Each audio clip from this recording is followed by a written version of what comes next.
Hello, welcome to CarCast. I'm Matt, the moderator, DeAndre, here with Bill Goldberg.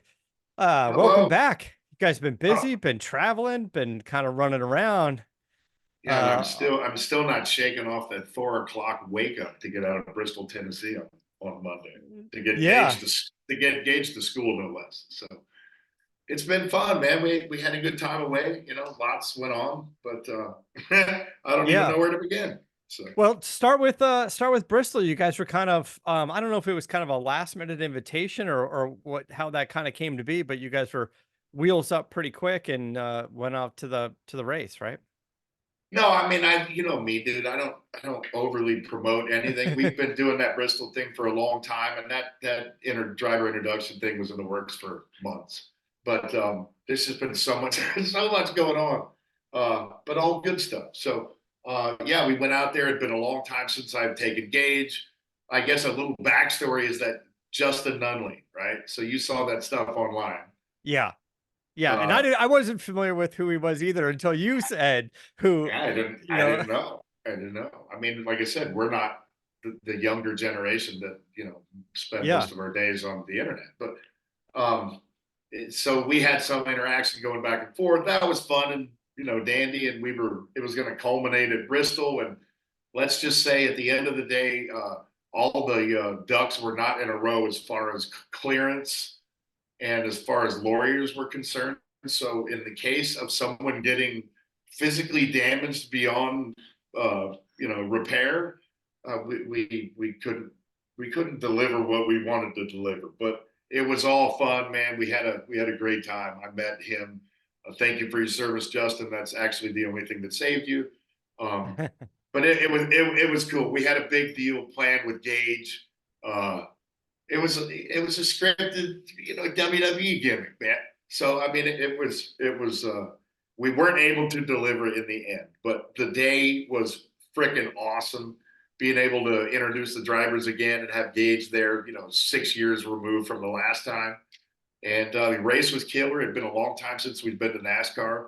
It was great to see the King. I just got a text from Kyle, uh, uh, and I got to send his son a freaking Goldberg monster truck. So it was cool, man. We had a great time. I didn't get to see everybody that I wanted to see, but there you go. See, I gave him a little bit of.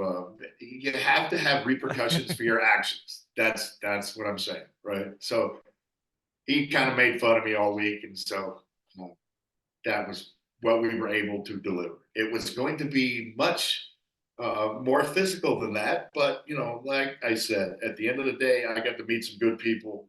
Um, he serves in the Air Force currently, and so we had to spare his life. Uh, and that segment was brought to you by Bravago, I see it. Bravago. Drinking at 11 o'clock in the morning. Yeah. That's how I'm trying to wake up from that early flight. But I'm it not was sure it's the right wake up drink, but it's not the right wake up drink at all. But a shameless promotion. But we had a great time. We had a shitload to pack in a very short period of time. Food City 500, man. To have a sponsor associated with any major sport like that for 37 years, I mean, that's pretty strong, dude. That was really yeah. cool. And to get to see, it's like coming home, I said, because I've seen those people, the same people for 15 years, 20 years there. And it was good to do the trackside live. It was just great to hang out with Chase, in the drivers' meetings and see Austin and see Ty and see Logano and everybody. I mean, it just wasn't enough time. Hagan was there. I think I saw Hagan for like 6 seconds, right as I was walking out of the drivers meeting. But Oh, yeah, I saw something that Matt Hagan was going to be, he was popping in, there, but he to the popped in NASCAR and race. popped Yeah. out. Yeah, Yeah. it was fun. We had a great time, man. NASCAR has always welcomed us with open arms and allowed us to do like anything. Uh, it was a lot of fun. A lot of fun. And Like coming home. I believe this weekend is Pomona's NHRA at Pomona, so I'm not sure if I'm going to make it out to that. Just Well, yeah, and I think Circuit of the Americas. It's Yeah. NASCAR's right up the road in Austin, and I love NASCAR, man. And it's Yeah. an hour and a half away. You know, 40 minutes away in a Yeah. helicopter. But that's the only way I would go to Austin during a race. There's no way. Yeah, right on. But yeah, the crew's going to be out drag racing. So Hagen's probably going to be out here doing that. Um, Yeah, those guys are yeah, those full guys in it. flying all over the place, traveling all over. Um, yeah, it's cool. I wanted to also just talk quickly about okay, so first of all, the car cover. That's You not guys a got to car. tell. That's not a car cover. That's not a That's a car cover. That's an that's actual a car. What you're showing us on the YouTube video. that's That's a one that's a one-of-one Demon 170. That's yeah. called So Green that Machine that the I green machine. actually drove in the rain back from the dealership. Right, because you ordered two 170s. Barrett, you sold one of them with the two black cars, the 2018 and the 170. But you were still waiting for the green car to come in, which was the special order car with the special paint. Uh, yeah, there it is. Yeah, I'm trying to contain my excitement, but yeah, it was freaking awesome to be able to come back and last week pick the thing up. Unfortunately, we were filming uh, and it started to rain a bit, so we took the 218 up there to pick up the 170, right? Yeah. And the 170's got drag radials on all four corners, and though yeah, in the rain on the highway, it was interesting, but it was fun, man. It was fun. That's the point. The point is to show the difference between my ownership of the black pair and the ownership of the green pair.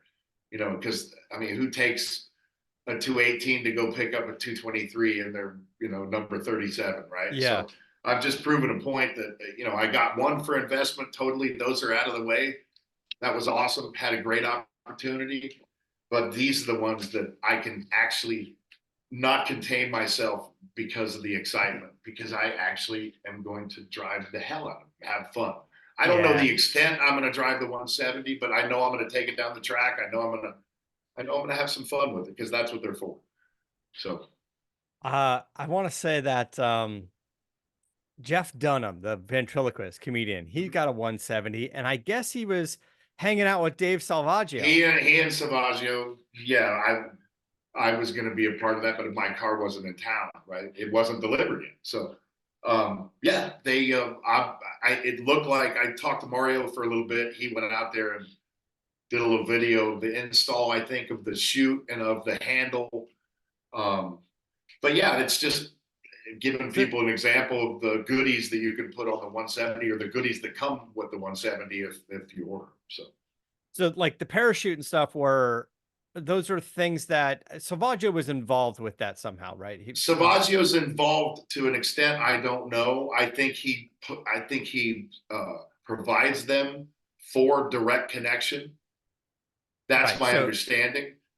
Like yeah. So he's making them for direct connection, and yeah, like you got pieces. this piece, for instance, of carbon fiber that makes up part of the rear seat delete. I would imagine he manufactures them and then So he through first of all, Jeff Dunham, for those of you guys that don't know, he's been on CarCast in the past. He brought his Batmobile over. It's a wildly popular video on our YouTube channel, on the CarCast YouTube channel. Something like 1 million people watch that thing. He's a sweetheart of a guy. He's great. He's kind of a nerdy car collector, but is passionate about it. And yeah, he's a Mopar guy as well. And I've been out to his collection. We filmed some stuff there as well. And been out to his show in Vegas. He invited us out to the show in Vegas. Tammy and I went. It was great. We had a great time. I guess he teamed up with Salvaggio. I don't know. I'm sure Salvaggio kind of pitched him on the idea and he loved it. And I don't know. So as much as he is a car guy, I don't know that he's had a lot of like track days. So when the offers came in and go, hey, do you want to go to Irwindale? Bring out your 170. It looks like he did. He got the front wheels off the ground, like launched that thing pretty hard. I sent him an email. I didn't hear back. I'm gonna have to just text him. I'm like, dude, you gotta come in and tell us a little bit about it. What's going on? Mario's a good coach. Yeah, I would imagine so because he seemed really excited about the whole process. And so Jeff's put up some videos on his social media channel as well, and you can check that out. But he's got the bright green one, but I think he's got, like you, he's got another car like that, but he might have an original like a 70 or something like that, Yeah. car to match the green. But he's got some cool stuff in his collection as well. And he flies helicopters. He was building a helicopter when I was at his garage years ago. There's a way to like build your own helicopter and then get fully like inspected and certified, and you could fly your helicopter. I hope it's a one person. I hope it's a one person helicopter because I don't know who in the hell would trust anyone build. I don't know. I mean, Yeah, obviously but there are people that are qualified to do that, but yeah, any he's got. comedian, I couldn't see Corolla build a helicopter and me going up with him. I probably agree. If Sean in the shop built it for him, then maybe he's Yeah, his attention to detail and his fabrication skills for sure. And Leno's a different story. Leto's a different story for sure. Um, Jeff also collects like vintage Apple computers. He's a little nerdy that way. And then the dummies that he uses on stage when he controls them, there's something sort of like something mechanical happening. So it's not just fingers moving the eyes and mouth. There's some sort of uh like control board in there that he can use, and he makes them himself. He solders these motherboards, and he 3D prints, designs and 3D prints the dummies and paints them. That's And awesome. yeah, he's into it, man. He's all over that. uh and by the way, as a business guy, if you ever go and see his show live, like we saw in Vegas, the the impact of his brand on site, like the presence of just his swag and is he opens for himself. That's He's perfect. a one-man show. He comes out as Jeff Dunham by himself, and then he does a monologue basically. He does like a bit, and then he brings the dummies out. And I love that about him because he's like, hey, why pay an opener when I can do it Exactly. myself? Yeah. He's Use the multiplication table instead of um paying somebody else. and it's a great fun show, and he's such a patriot as well. So he's a good dude. Anyway, we're gonna have to try to get him on. The other guy we need to call out because I sent him a message and haven't heard back is Mark Trossel. We got to get Mark on the show. We have to have a discussion about Oh, Dodge, about what's going forgot. on with Dodge. And I don't know if he's listening, but he should be, because Mark, you got to come back on the show. It's been a while. It's probably been since we did one of the Roadkill Nights episodes from a while back. Need you Yeah. on the podcast. Yeah, I'm sorry. I apologize. I've been a little busy and I never reached out to him, but Yeah, uh, that's all right. We'll see what I he, am I am right now. well, I sent him a message as well, so we'll see what he says about that. But as you're sending that text, in the background, as you're looking at the YouTube video, you got the cars back there, but you just sent me this video of this car cover. I'm gonna bring it up. So let me preface, hold Um, on a second, don't show it. Let me preface it by saying somebody reached out to me from a company and I saw the product and I listened to the name of the product and it's called Pimp My Cover. And I'm like, man, I don't really know if I want to open this. It sounds a little gimmicky and it looks a little gimmicky, but it's these car covers that emulate the car underneath, or it can emulate any car. It's like a photo print, right? You send them a file and they take the dimensions of the original car and they form fit it and you put the design on. And they can do any kind of vehicle you want, any kind of, you can take a picture of a race car and they must have licensing with these companies to be able to recreate it. But and so I was very skeptical. And extremely long story short, I hooked up with the guys, and you never know, right? So you give everyone a fair shot. So they were gracious enough to send me a cover, and I put it on the Z28, and I have had it on the car for about a month, and I don't tell a soul about it until until it becomes apparent that it's a cover. And I'd say 50% of the people haven't said a word about it because they think it's like the car, the actual car. So you can show it now. And I'm telling you, I thought these guys were the most gimmicky guys in the world. That's the stereotype that I put to it, right? But after seeing the product and after understanding why they got into the space, they got into the space originally because their buddies evidently were buying these supercars. This was years ago. And the covers were inferior quality that came with them. And so they wanted to build a great quality cover and be form fitting. And so they came up with this product, and I guess the gimmick came later. I mean, we should get the guys on the show at some point, but needless to say, not only are they quality, I mean, they're as quality as the Demon covers that I have that I paid, I don't know, freaking way too much for. Yeah, right. But they're cool as hell. I mean, it's funny how you look at it because I can pull the cover up at the car. I mean, it matches so well. It's so well done. I was extremely happy to inform everybody now that, not all products are as they seem in the beginning, because this is a quality deal, man. I wouldn't have it on the car. You know me, I'm not gonna, that's an original, SECA, gnarly race car. Yeah. And it's been raced in 70, just like Corolla stuff, right? And so I'm not going to put a crappy cover on there just because it looks cool. But I love the thing, and I'm nothing but pleased with it. So I would I know that you said that this kind of was born from some friends of his that had, supercars, bright green Lamborghinis and stuff, so they want a car cover to match. But if you take a full like liveried out like racing car, like if you took Adam's Porsche 935 and made a cover for the 935 that looked the same, that could be pretty cool for sure. Because when you do a full racing livery on a cover, that's a lot of work. That's not just like a bright red Ferrari. It is, man. But I don't know how much more work it is, graphically, just to add another. I don't think it's any more work. I mean, it's what, the printer, right? Well, so I mean, printer, it's a program. Yeah, you've got to build the program, for all of the sponsors on the side. But my biggest question is, did they have licensing with all the old time sponsors, right? STP, yeah. I don't know anything about that area, but I'm just saying they're cool as shit, and I'm gonna get them to pump one out for one of Adam's cars, and we're gonna show everybody. I can't wait for the candy. I don't know 100% if I can commit to it, but if they can pull one off for the Lawman, oh my God, how cool would that be? Yeah, the Lawman would be cool.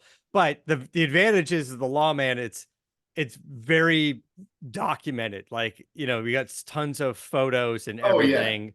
But the disadvantage is that blower, right? So you're gonna have something stick. I mean, you're probably gonna have some measurements for it. Oh, absolutely. But I mean, I guess it's gonna be form fitting to that one, right?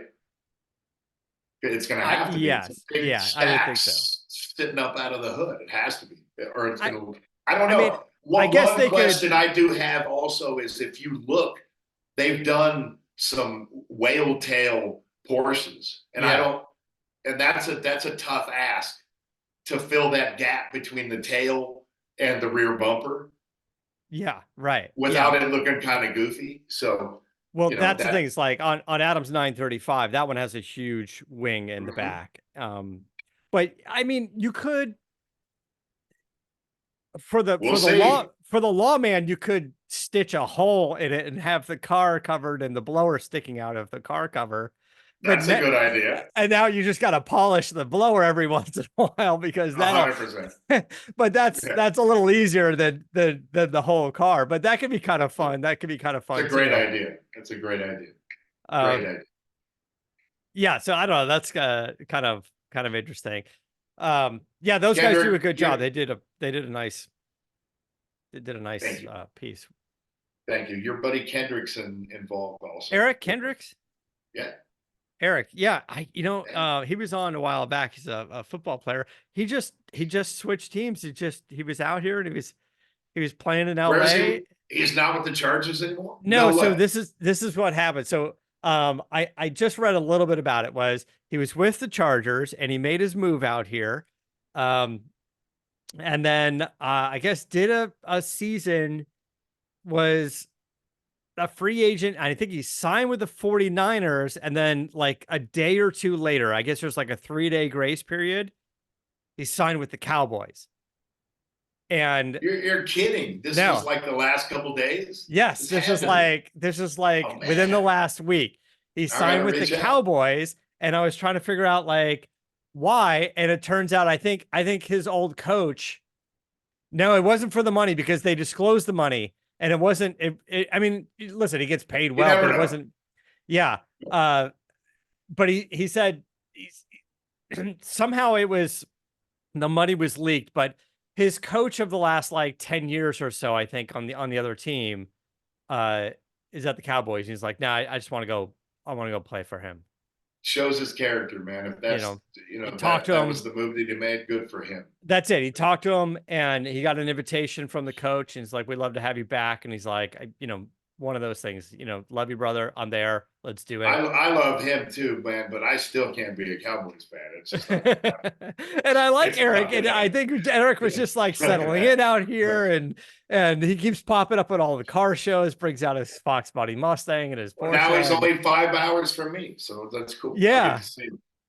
uh, and honestly, I haven't had a chance to chat with him, so I don't know. I don't know that he's going to be moving permanently, right? Because he's got his house set up here, and he's got a brand new baby, and I don't know what what the plan is, but it was all kind How of long quick. was the contract? How long was the contract for? Um, that's a good question. So, if I recall, it could be, I thought it could be it could be 3 years. It could be up to 3 years, but it's like, oh, it's 1 year. There was a signing bonus, Those there was a minimum, and then there was a way to bonus out some extra money. And then I don't know if it was beyond the 1 year.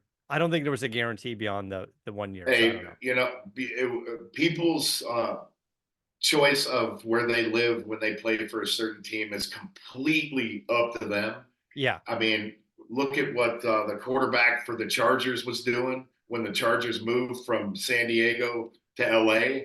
He had a big private bus completely customed out and outfitted so that he could make that drive and commute every day. I used to commute to the Rams from San Diego.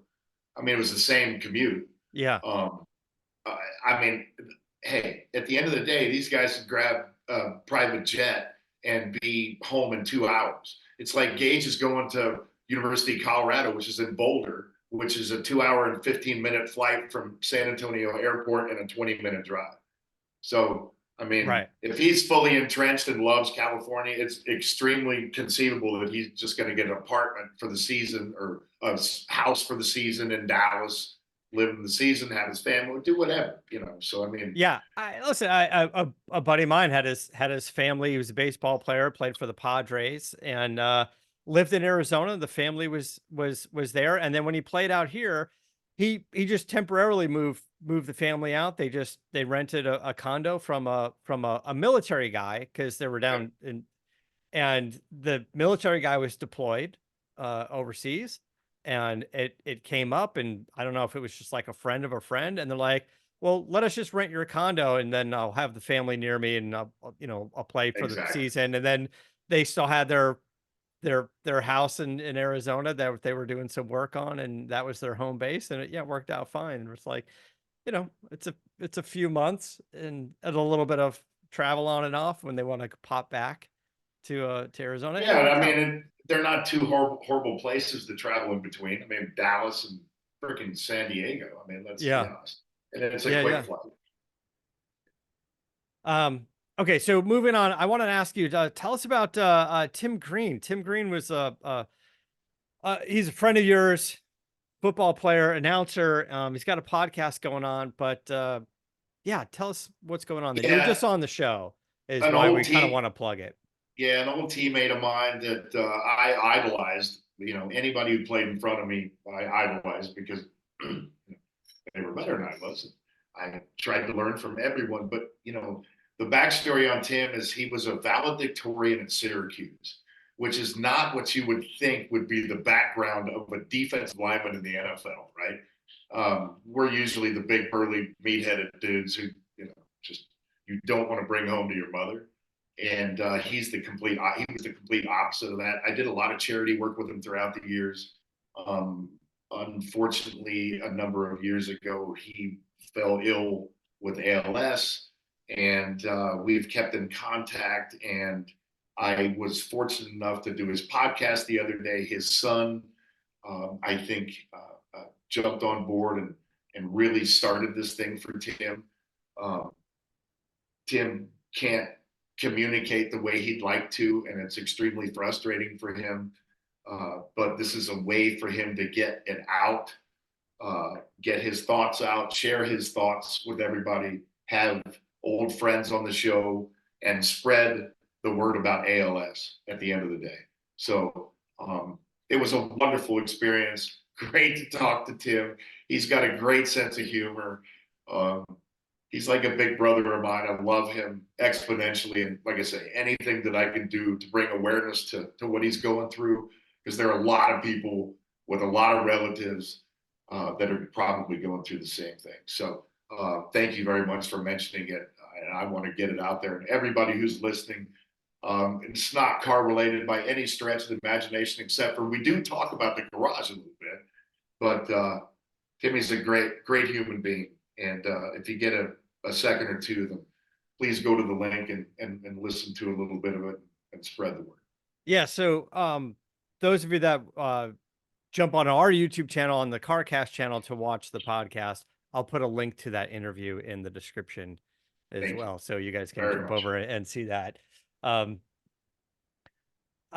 anyway, so yeah, some car stuff. I just wanted to bring this up. This came up the other day. Is the Corvette E-Ray is being delivered, which is kind of interesting because the E-Ray, it it got announced a long time ago, and then it kind of slipped under the radar. Just wasn't getting a lot of the press. When I talked to Alistair Edmonds, you know, they have the Corvette. They're interested in the Z06, and they didn't order the E-Ray because they just weren't getting like a lot of customer demand going, "Hey, E-Ray, E-Ray." But I know there's cool things happening with it.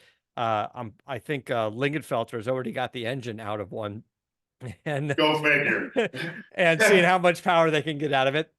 The performance numbers are nuts, right? The E-Ray is the hybrid version that you guys should know about. The V8 in the back, electric motors in the front, all-wheel drive, 655 horsepower, 592 pound-feet of torque. And the 0 to 60 is, I don't know, crazy, like 2.5 seconds, 0 to 60.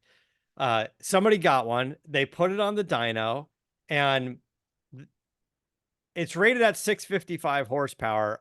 On the dyno, on a four-wheel dyno, they got 573 to the tires, which when That's you freaking respectable. yeah, so if you look at something like a 15% drivetrain loss, that's pretty much right on the money. Yeah. However, Chevy says 592 pound-feet of torque, and they got 630 at the tires, That which doesn't means this surprise me. is closer to probably 700. And that's where the electric motors come in. It's really tough to figure out, like, kind of figure out how you rate that, you know, and how, when you put it on the dyno, or when you're the manufacturer going, well, how are we gonna say how much torque it is? Well, didn't people start weren't people questioning those numbers when the truck companies were coming out with the freaky towing capacity, the Yes, they electric were. truck in the beginning? And when EVs started coming out, Wasn't it some ridiculous number? yeah, there was like, oh, it's got 1,000 pounds, 2,000 foot-pounds of torque. And I'm like, how are you measuring that? Like, are you putting that on a dyno? How are you doing it? So I mean, when these guys are putting it on the four-wheel automotive dyno, and these are the numbers it's spitting out. So uh, take it for what it is. Like when you test it in the conventional way on the automotive dyno, this thing is putting out an obscene amount of torque, and that's Well, got to be and contributing significantly to its off the line performance. well, yeah, and to guys like you and I, when we talk about this electric shit, it seems as if that's been the only thing that we've spoken about that actually made both of us smile, right? Yeah, when When you look talking at about electric, from the right? performance aspect, for sure, the Well, NSX and yeah, we're the audience.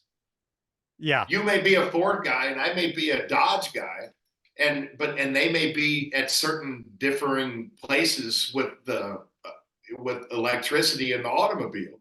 But as the people that we are, who have complained exponentially about where this is being pushed, not necessarily where it's going, to be saying something positive is pretty cool, yeah. right? Because I can't ever say that I've had a positive and happy discussion about talking about an electric car. But that's cool as shit, Yeah, right? that's To cool. me, It's making some power. That thing scoots around. Um, that reminds me of yeah, electric bikes at the drag strips. yeah. That's the first thing that comes to my mind when you see that sumbitch take off. I mean, it's terrifying.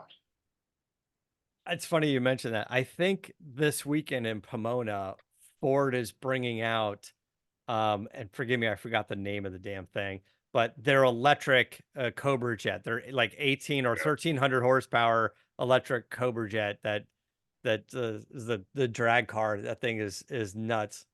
You know, can we back up 2 seconds? Yeah, Because I can't lie and I can't tell you that I did not bring the subject up to two of the top NASCAR owners and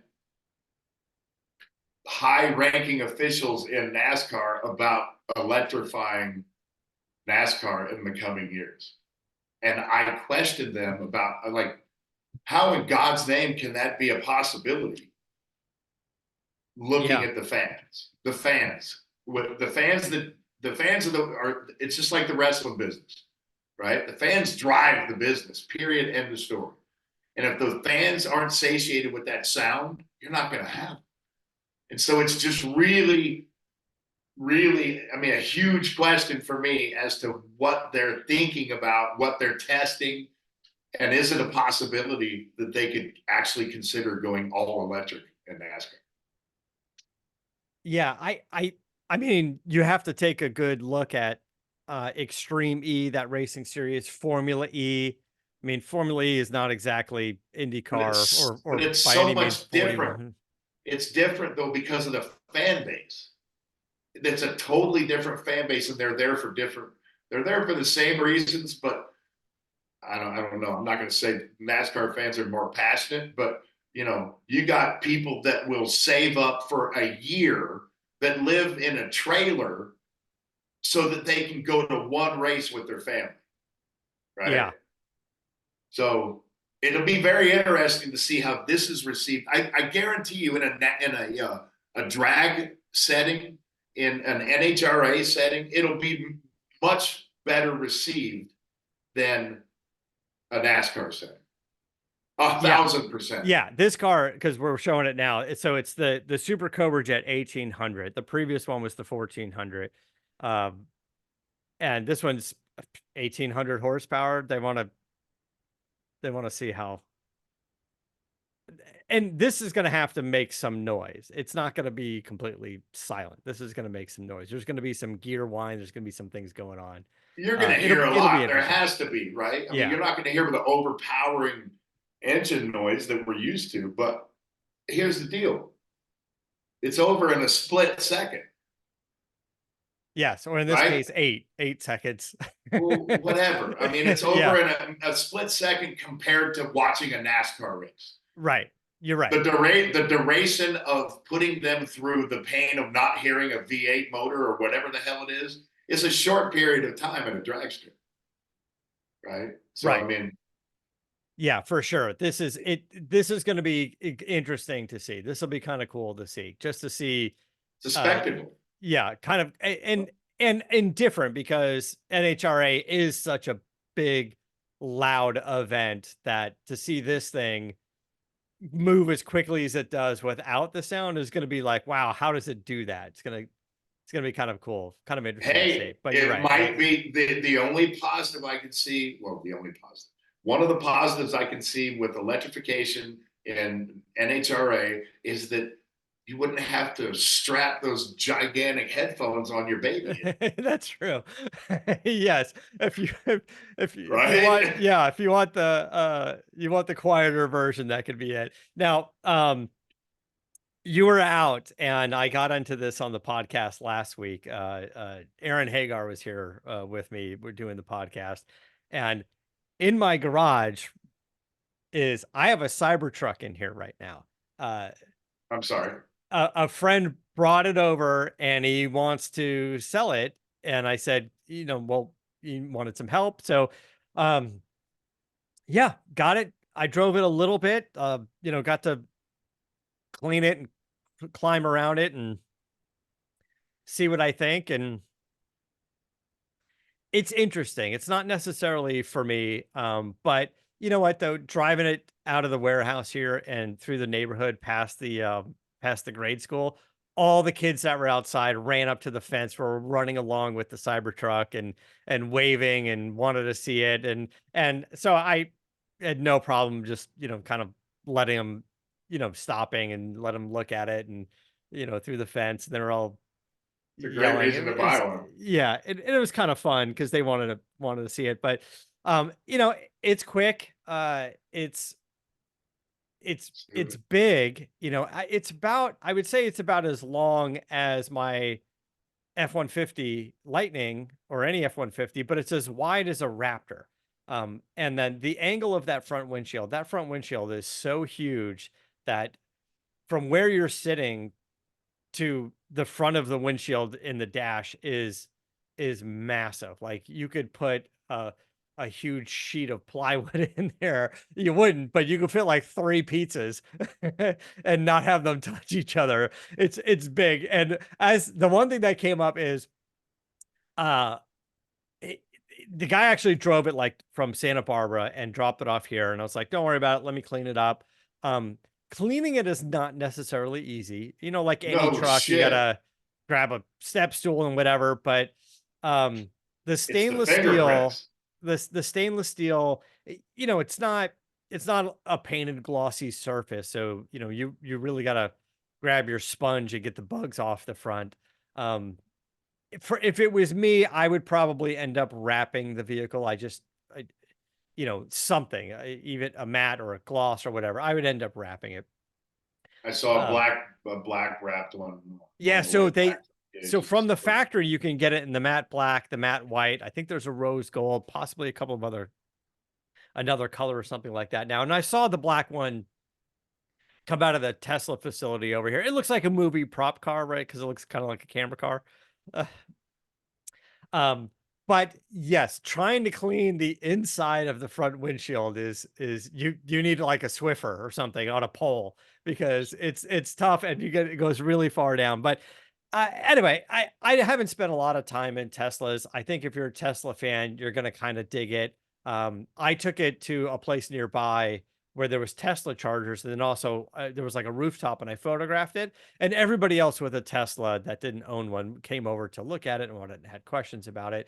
One guy actually came up and he was talking to me for 10 minutes. And he's like, what's a cool feature? I was like, well, it's got the power tonneau cover. He's like, I didn't even know it was a pickup truck. And I go, all right, well, you're not quite the audience for this thing, but it's got a lot of room in the bed of the truck. It's functional as a pickup truck. Obviously, it doesn't have some of the features that we got now with these, multi-functional tailgates and stuff, and a step to get in. It doesn't have any of that. So if you're me, you have to kind of take a running start and dive into the back if you've got anything in the back of that truck. Uh, anyway, it's interesting. If he sells it, if we're able to sell it, I think someone will enjoy it. It's not necessarily my cup of tea, but I got to drive it and it was kind of interesting. And the steering wheel, which is a yoke now, they kind of figured out at low speed, you just turn it, 90 degrees and it'll make the turn. You don't have to go hand over hand with it. And then higher speeds, it loosens up. So that part they've kind of figured out.